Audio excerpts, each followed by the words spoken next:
تکبیر.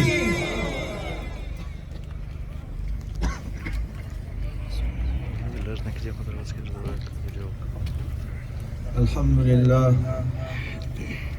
لله نحمده ونستعينه ونستغفره ونؤمن به ونتوكل عليه ونعوذ بالله من شرور أنفسنا ومن سيئات أعمالنا. من يهده الله فلا مضل له ومن يضلل فلا هادي له. ونشهد أن لا إله إلا الله وحده لا شريك له. ونشهد أن سيدنا وحبيبنا ومولانا محمدا عبده ورسوله. أما بعد فأعوذ بالله السميع العليم من الشيطان الرجيم. قال الله تبارك وتعالى: يا أيها النبي حرض المؤمنين على القتال.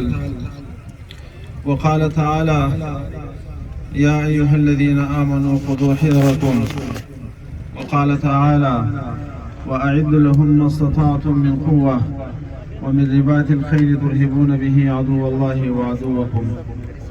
صدق الله مولانا العظيم. قدرمنو علماء کرامو، مشرانو او د 314 مرکزی کلی اردو محترم و مسئولینو، اولا السلام علیکم ورحمت الله وبرکاتہ. الله جل جلاله د ستاسې د اعداد په سلسله کې دغه موجوده پروګرام درڅخه قبول کړي او الله جل جلاله دې په جهادي خدماتو کې حساب کړي. الحمدلله ډېر د شکر ځای دی چې د افغانستان د اسلامي امارت په اوسني تشکیلاتو کې د اعداد سلسله هم د ملي دفاع د محترم وزارت لخوا او هم د کورنۍ چارو وزارت د محترم مقام لخوا څخه په ډېر توجه او اهتمام باندې ترسره کېږي. او اعداد په خپله د لفظ هم دا معنا لري چې د آینده لپاره آمادګي. نو الله جل جلاله په دې مکلف کړي یو چې یو مسلمان پاچا، یو مسلمان امیر باید داسې یو فوج ولري، داسې یو ځواک ولري چې آینده کوم مشکل مخته راځي د هغه مشکل دفاع وکړي. د اسلامي امارت مشرتابه مسؤلین الحمدلله دې مقام ته متوجه دي. ګرانو مجاهدینو، د ملي دفاع وزارت سرتیرو، الله رب العالمین دې ستاسې دغه قربانۍ او ستړیاوې دا تکالیف چې په دې میدان کې وړي الله دې درڅخه قبول کړي. خو دغه مسله، دغه جریانات، دغه تکالیف چې د سید رسول صلی الله علیه وسلم په زمانه کې چا وړي دي، هغه مقام یې ترلاسه کړی دی چې د الله پیغمبر صلی الله علیه وسلم تر هغه خپل مور و پلار قربان کړي دي. د احد په غزوه کې حضرت سعد رضی الله تعالی عنه پیغمبر علیه السلام مبارک به غشي ورکول او بیا به دا ورته ویل: ارمي فداک ابي و امي، ولې زما مور و پلار دې درته قربان دي.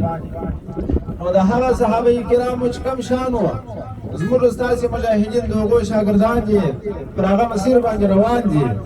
تاسې چې دا کوم پړاو سر ته رسولی دي، تکالیف و مشکلات مو وړي دي، الله جل جلاله یې په فریضه عمل کې حسابي. دا ټول شواروزونه چې هر څو ورځې مو تېرې کړي دي، د فرضي عمل په شان باندې الله تعالی جل جلاله تاسو ته اجر درکړي او دې فرضي عمل. او قدرمنو مجاهدینو، ستاسې دغه تربیه، ستاسې دغه روزنه د دې به انشاءالله ډېر ښه اثرات یې. افغانستان تر اوسه یتیم پاتې و، په 20 کاله اشغال کې د هر چا لاس ورته رایله و، هر چا د افغانستان پر حریم باندې تجاوز کوي. نن به د دغه فدایانو مجاهدینو د دوی په قربانیو باندې د افغانستان حریمونه ټول محفوظ دي، ټول به ساتل شوي. و دا یو مهم پروګرام دی، مهمه سلسله ده. الله جل جلاله یې موږ ته آینده کې هم توفیق را نصیب کړي. ګرانو مجاهدینو، زموږ ستاسې د دغه تربیې اثر دا به یوازې دا نه وي چې د افغانستان سرحدات خوندي سي، بلکې د افغانستان داخلي نظم به هم د دغه قدرمنو مجاهدینو په برکت باندې مطمئن کېږي. هر هغه څوک چې زموږ ستاسې د خاورې و د هېواد دښمن یې غواړي چې په دې ملک کې بدامني جوړه کړي، د دغه قدرمنو مجاهدینو په توسط باندې به هغه د دې شوم اعمالو پروګرامونه الله جل جلاله خنثی کوي. نو تاسو په یو ډېر مهم هدف، په یو ډېر مهم مقصد باندې مصروف یاست.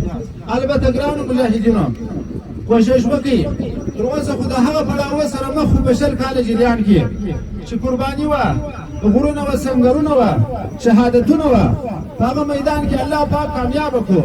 انفروا خفافا وثقالا وجاهدوا في سبيل الله باموالكم وانفسكم. د الله جل جلاله په لار کې وځئ سپک ودرانه.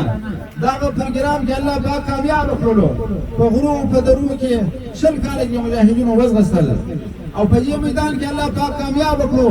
فاقتلوا المشركين حيث وجدتموهم وخذوهم واحصروهم وقعدوا لهم كل مرصد.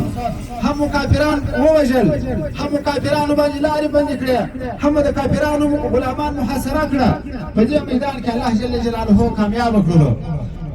إن الله اشترى من المؤمنين أنفسهم وأموالهم بأن لهم الجنة يقاتلون في سبيل الله فيقتلون ويقتلون.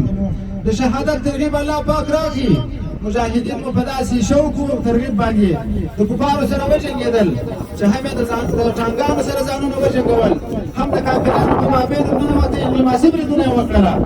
کمربندونه خو همیشه د مجاهد عادت دي. نو دغه قدرمنو مجاهدینو دا پروګرام کې الله پاک کامیاب کړو په دې غټ امتحان کې.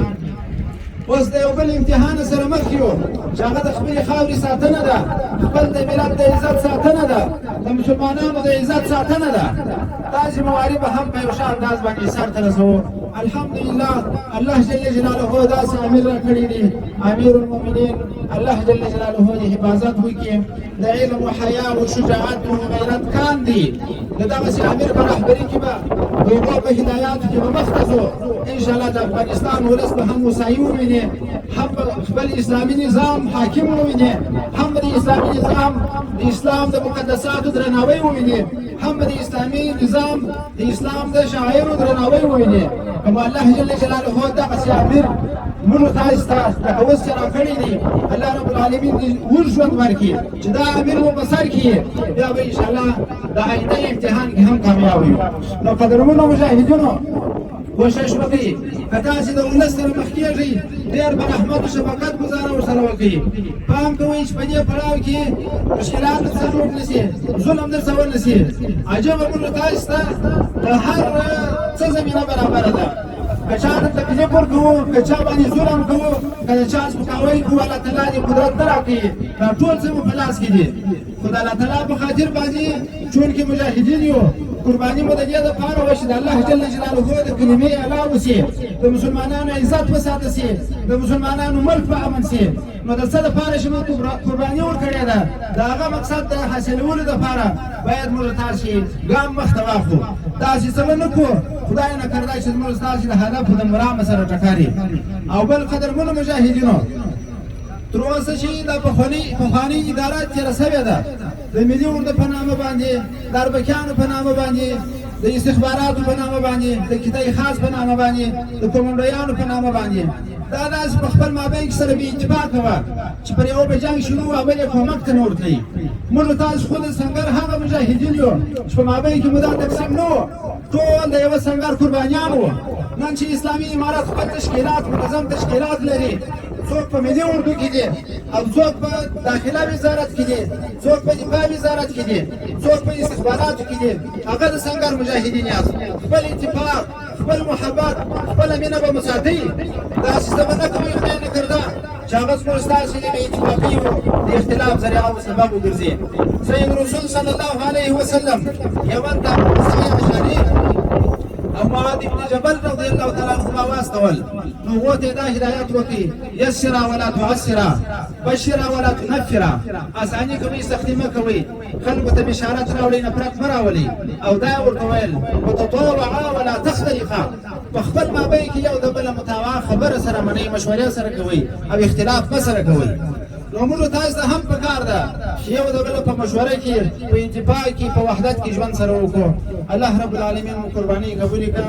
الله جل جلاله مو د افغانستان د اسلامي امارت د سر ګلونه وګرځوه لکه د سر ګلونه چې یاست. واخر دعوانا الحمدلله رب العالمین.